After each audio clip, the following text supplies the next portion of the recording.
안녕하세요, 구독자 여러분. 구독과 좋아요는 채널 운영에 큰 힘이 됩니다. 안녕하세요. 김포에서 수학 교습소를 운영하고 있는 35살 여성입니다. 현재 남편과 아이와 함께 살고 있고 시댁과 인연을 끊고 산지 1년 정도 되었네요. 막대 먹은 시댁 식구들 인성에 질려 남편과 함께 손절하고 말았습니다. 오늘 여러분께 들려드릴 이야기도 정말 아나무인이라는 말이 제격이었던 시누이와 시어머니 이야기예요. 기혼 여성들이라면 많은 공감이 될 제 이야기, 지금 바로 시작하겠습니다. 남편과 저는 동갑내기로 대학교를 졸업하고 강사로 근무하던 학원에서 만나 29살에 결혼했습니다.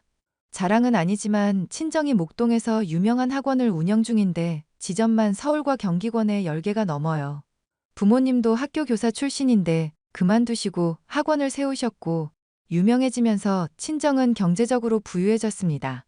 저와 남편이 근무하던 학원도 친정 부모님이 운영하시던 학원이었고 동료 교사의 소개로 만난 남편은 성실하고 과묵하기도 하고 자기 할 일 똑 부러지게 하는 사람이었습니다. 그래서 그 모습이 좋아 결혼을 결심하게 되었던 거죠. 하지만 모든 게 완벽하던 남편에게 딱 한 가지 흠이 있다면 그건 바로 시어머니와 시누이였어요. 세상에 이렇게 점잖고 올바른 사람한테 이런 사람들이 가족이라고? 싶을 정도로 많은 차이가 났습니다. 어릴 적부터 시누이에게 많은 것을 양보하고 살았던 남편은 시어머니와 시누이가 저에게 거슬리는 행동을 하면 먼저 나서서 막아주기 바빴어요. 자신이 많이 양보하고 봐줬으면 된 거라고, 저한테까지 피해 끼치고 싶지 않다는 이유에서였죠. 시누이는 남편보다 2살 어렸는데 대학 졸업하고 연애하던 남자와 사고쳐서 아이를 임신했습니다. 급하게 결혼식을 올리고 오피스텔을 얻어 살았는데 저와 임신 출산 시기가 비슷했어요. 그런데 역대급 반전이 있었습니다. 아이는 서방님의 아이가 아니었고 시누이가 바람을 피운 상간남의 아이였어요.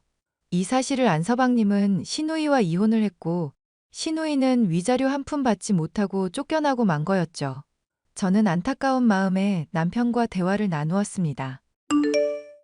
자기야, 아가씨 지금 어떻게 지내는 거야? 지금 엄마 집에서 지내. 아이는 당장은 엄마가 봐주고. 본인이 뭘 잘못했는지 몰라, 걘. 왜, 무슨 일 있어? 아니, 좋은 일로 이혼한 것도 아니고, 이혼이 요즘엔 흠도 아니라면서 당당하게 구는데 내가 다 어이가 없더라니까. 아가씨가 그랬단 말이야? 그나저나 아이 아빠는 누군데? 나도 자세히는 모르는데 얘가 워낙 클럽 같은 데를 많이 다녀서 저번에 만났다던 김 아무개라는 소리도 있고. 여하튼 우리가 관여할 건 아니니까. 아가씨도 어른이니 알아서 하겠지. 당신이 소갈이 할 이유는 없는 것 같아. 두나를 걱정하는 게 아니라 그 아이가 불쌍해서 그래. 아이는 죄가 없잖아. 그건 그렇지. 난 두나 이해를 못하겠어. 아이를 두고 어떻게 뻔뻔하게 결혼 생활을 이어나갈 생각을 했을까? 상간남 그 자식 아이인 거 알았으면서. 소름이다. 소름이야. 에이, 뭐 사정이 있었겠지.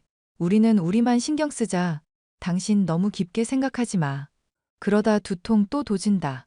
그렇게 살얼음판 같던 시댁의 분위기가 어느 정도 가라앉자 시누이는 아이를 키울 돈을 벌어야 한다며 취업했습니다. 중소기업의 경리로 취직했다고 하는데 어느 순간엔가 아이를 부탁한다며 저에게 맡기더라고요.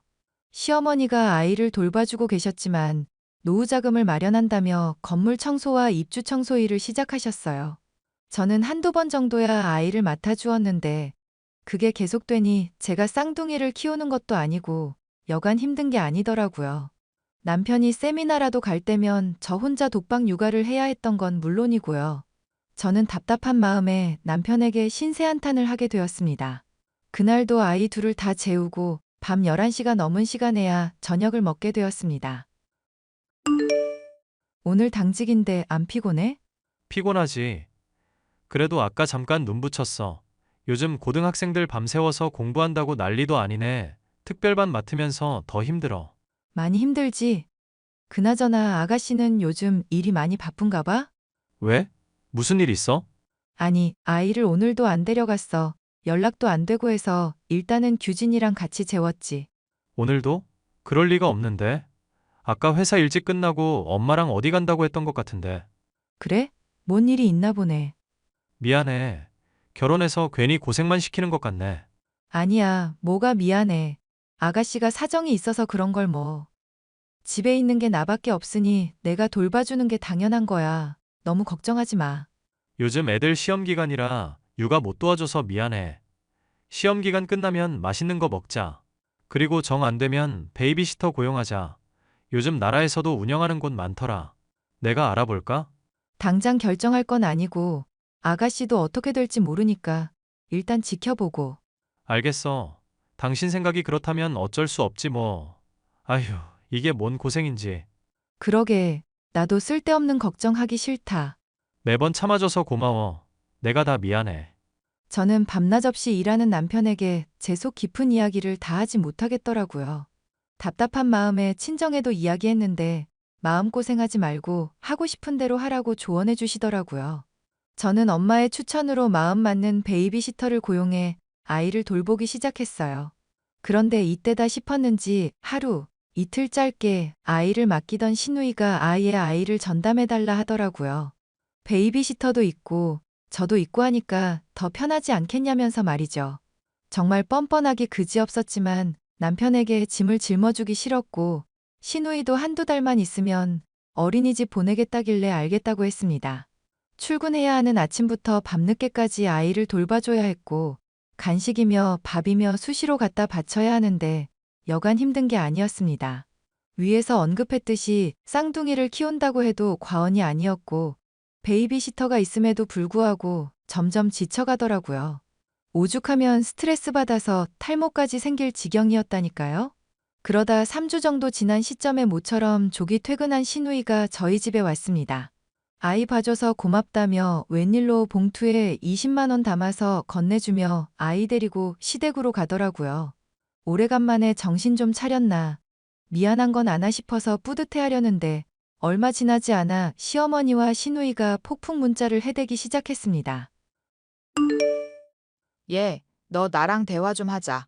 어머니, 이 시간에 어쩐 일이세요? 아가씨 조금 전에 갔는데. 두나가 너네 집에 갔다가 봤다는데 너 아이들한테 인스턴트 먹이니? 요즘 아이들 반찬 파는 가게도 많고 해서 가끔은 사서 먹이기도 하고 제가 해 먹이기도 하죠. 왜 그러세요? 식재료는 어디서 사는데? 근처 식자재 마트나 사거리의 대형마트에서 사죠. 아니면 새벽 배송 오는 거 이용해서 시키기도 하고요. 얘가 정신이 있는 거야 없는 거야? 백화점에서 파는 유기농도 아니고 지금까지 그따위 음식 먹인 거였어? 언니, 그렇게 안 봤는데 실망했어요. 우리 아기는 그런 거 먹이고, 언니 아이는 뭐 유기농, 브랜드 음식 먹였죠? 아니, 도대체 무슨 말씀을 하시는 거예요? 언니가 우리 아기 인스턴트 먹이고 출처도 모르는 가게에서 사온 반찬이랑 밥 먹이고, 어쩐지 애가 야윈 것 같더라니. 얘, 너 실망이다. 네 자식 아니라고 이렇게 막 대하는 거니? 어머니, 뭔가 오해가 있으신가 본데요. 저 막대한 적 없거든요. 시끄러워. 네가 안 그랬으면 두나가 왜 이렇게까지 해? 당장 사과하지 못해? 아니, 잘못한 게 없는데 제가 무슨 사과를 해요? 그렇게 제가 못 믿어오시면 아이 먹는 음식은 앞으로 직접 해다 주던가. 그게 아니면 아이 못 봐줄 것 같네요. 아니, 아이 못 봐줄 것 같아요. 그럼 그렇게 할게요. 언니, 갑자기 이러는 게 어디 있어요? 아가씨야말로 이러는 게 어딨어요. 내일 당장 아이 짐 빼서 가져가요. 난 더 이상 못 해주겠어. 결국 저와 다툰 시누이는 시모에게 아이를 맡기고 출퇴근하더라고요. 시어머니는 늙어서 아이를 보자니 여간 힘든 게 아니라며 시누이와 한바탕하고는 저에게 맡기더군요. 그래도 이번에는 한 달에 150만 원 받으면서 맡아주기로 했습니다. 본인이 육아를 해보니 힘들다는 걸 알게 됐고 다른 사람 손탁이 불편했던 조카가 자지러지게 울었던 탓일 겁니다. 어렵게 마음을 가다듬고 다시 시누이의 아이를 봐주는데 한 달, 두 달, 몇 개월이 지났어요. 그런데 말입니다. 처음에 아이를 맡기고 나서 그 이후로 찾아오지도 않고 아이를 데려가지 않더라고요. 가끔 안부 인사만 물을 뿐 집에 오지도 않고 제 전화도 피하고 메시지만 주고받았죠. 연락이 잘 되지 않을 때가 수두룩해서 시어머니한테 따졌습니다. 어머니, 아가씨 정말 너무하신 거 아니에요? 왜 그러니? 아니, 어머님, 시누이가 조카 맡긴 지 반년이 넘었어요. 저 더 이상은 못 참아요. 그거야 두나가 워낙 바쁘니 그렇지. 그리고 못 참으면 어쩔 건데? 갖다 버릴 거야? 갖다 버리면 이혼 당할 줄 알아, 이년아. 아니, 본인 일만 중요한가요? 아이를 맡겼으면 적어도 안부를 묻던가 해야 하는데 그런 것도 없고 놀러 다니기 바쁜데. 얘가 뭘 모르네. 네가 강사 일만 해서 사무직에 대한 이해도가 없나 본데. 원래 회식도 자자. 아니, 그건 그거고 일단은 가족이 먼저 아니에요?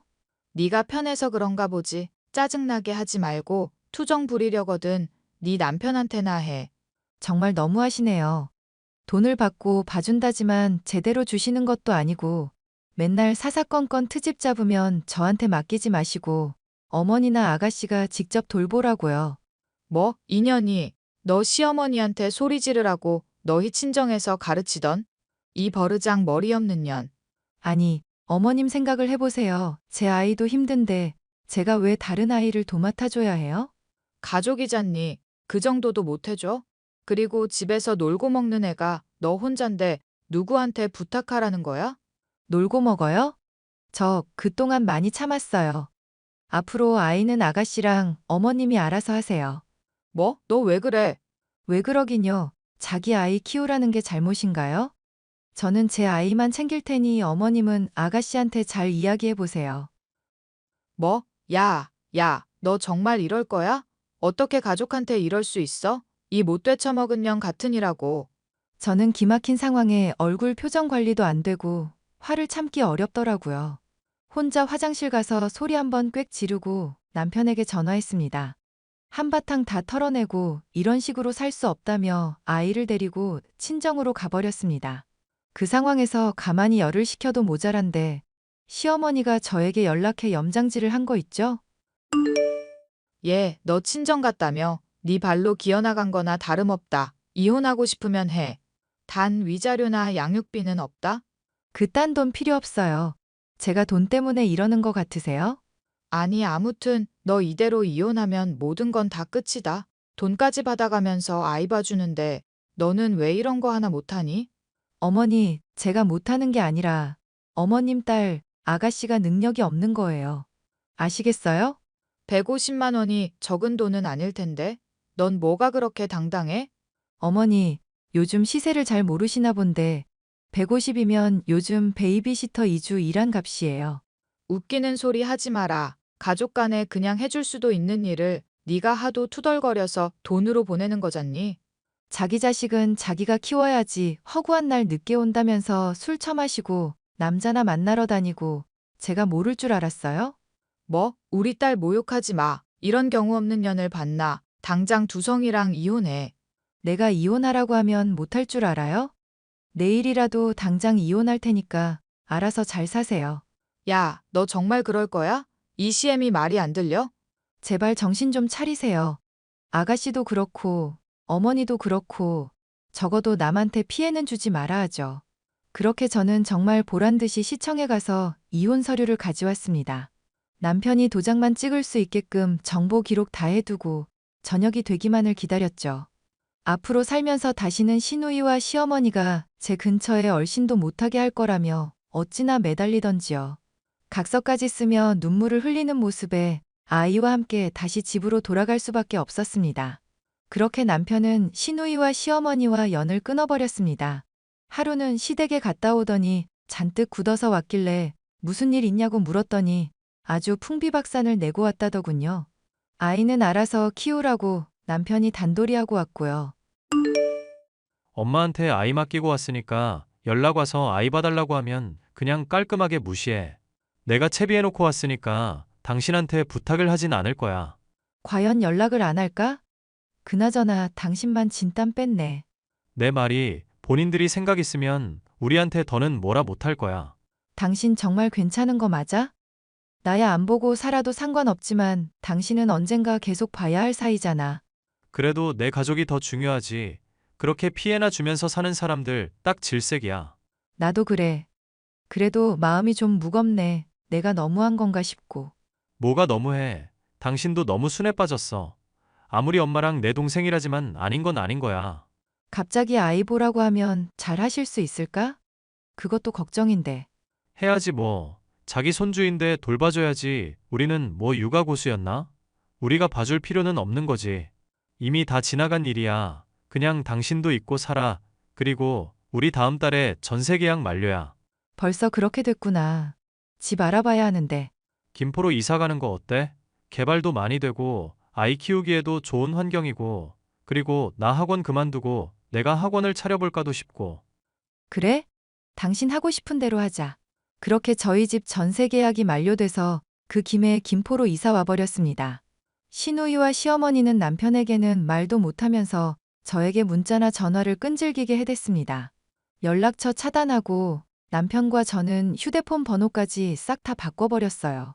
그렇게 모든 일이 마무리되고 저도 저만의 일을 하고 싶었습니다. 할 줄 아는 게 아이들한테 수학 가르치는 거라 사업자 등록하고 집에서 공부방을 운영하기로 했어요. 생각보다 동네에서 소문이 나서 제가 가르치는 아이들은 12명에 육박하고 있었죠. 그리고 남편은 김포로 이사 온 뒤 친정의 도움을 받아 새로 수학학원을 개업했습니다. 친정 부모님이 그동안 고생 많았다며 분점 내지 말고 자신만의 학원을 운영해보라며 흔쾌히 학원 자리도 알아봐 주시고 인테리어며 전부 싹 다 해주셨어요. 학구열이 강한 동네라 그런지 학벌 좋은 남편의 이력을 보더니 학생들도 100명 이상 다니게 되었고요. 저희 가족은 지금부터 앞으로 평생 행복하게만 살 겁니다. 더 이상 시누이나 시어머니의 눈치를 보지 않아도 되고 일에 집중할 수 있으니 얼마나 좋은지 모르겠습니다. 하루가 다르게 커가는 아이와 남편과 함께 더 행복한 매일을 만들겠습니다. 시누이는 다니던 직장에서 또 남자 문제를 일으켜 해고되고 말았고 어디 공장에 취직하려고 계속 면접 보러 다닌다네요. 본인도 아이 엄마라 느끼는 게 있는지 일을 쉬지는 않더라고요. 좋은 사람 만나 잘 되었으면 하는 바람도 있지만 시누이의 정신 상태로는 불가능할 것 같네요. 시모도 아이를 돌봐줘야 해서 집에서 부업 같은 걸 시작하셨어요. 조만간 아이는 어린이집에 보낼 것 같고 저희도 뭐 잘 살게 될 것 같네요. 아나무인의 극치였던 사람들에게서 해방되고 이제야 저만의 세상에서 사는 것 같아 기분이 좋습니다. 제 사연은 여기까지고요. 많은 공감이 되셨길 바라봅니다.